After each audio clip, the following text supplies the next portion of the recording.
The 1940s. Laura and Hardy had left Hal Roach Studios and started working for companies like 20th Century Fox. This did mean bigger budgets, but unfortunately it also meant production line filmmaking. Laura and Hardy were hired simply as actors. They were not allowed any kind of creative input, which, given that Stan Laurel was a great comedy innovator and that he had come up with a lot of their best gags, this meant the beginning of the end. CBS Fox also insisted they didn't wear their makeup, which meant that in the space of a year it seemed like they had aged about 10 years. Maybe they had just read the scripts.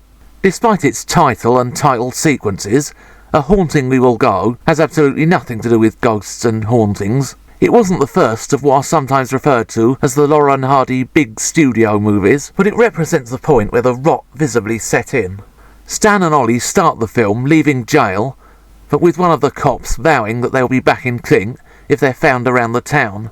Therefore they agree to help transport a coffin out of town. Unknown to them, it is actually being used by a bunch of gangsters to smuggle one of their own out of the area. And this starts what became one of the banes of the big studio years, the cardboard Hollywood gangsters.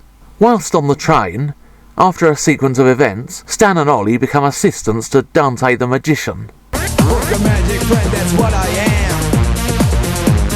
The coffin containing the crook is inadvertently mixed up with Dante's stage coffin, and soon the gangsters come calling. The Laura and Hardy scenes, however, are constantly interrupted by the gangster storyline, in scenes which soon begin to try the viewer's patience. This wasn't the first time a backstory had been added to a Laura and Hardy film, for example, Bonnie Scotland and Swiss Miss, but back then the comedy was pure gold, and so it was well worth sitting through the boring bits. Unfortunately, the comedy from now on will be completely generic. Stan and Ollie are no longer childlike characters who we are made to sympathise with. They are written as irritating buffoons who everybody looks down on, and the script expects us to do the same. The big studio films will involve jokes about Hardy's weight, Laurel's stupidity. This is just not who the characters are. Their verbal comedy in the earlier films came from Hardy's pomposity and Laurel's childlike ineptitude.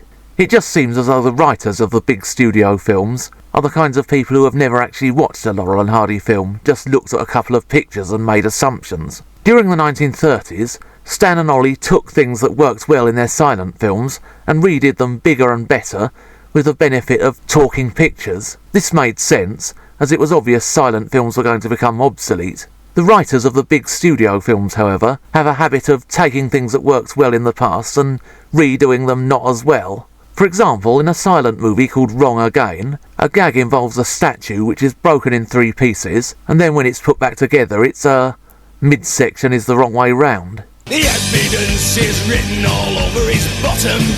This is repeated here, but thanks to some rather incompetent directing, if you've never seen Wrong Again, it may not actually be obvious what's happened. And worst of all, there's the descent into cheap laughs derided from racial stereotypes, which is something during their glory years Laura and Hardy had strictly steered clear of. The business involving the magician at least provides some interesting images and a few original gags, but it all just feels gimmicky. Back in their glory days, Stan and Ollie never needed gimmicks or appearances from celebrity guest stars to sell their movies. Their identity in the big studio films is eroded away. There is not a note of the Cuckoo song, for example. Basically, Stan and Ollie in this movie are just comic relief in what is essentially a plodding gangster flick, when they used to be stars in live-action comic books. As someone who grew up watching Laura and Hardy films, Stan and Ollie will always be the definitive comedy team. Irreplaceable, impossible to imitate, and there are so many great Laura and Hardy films that the big studio movies are really for collectors and completists only. Deeper in the darkness you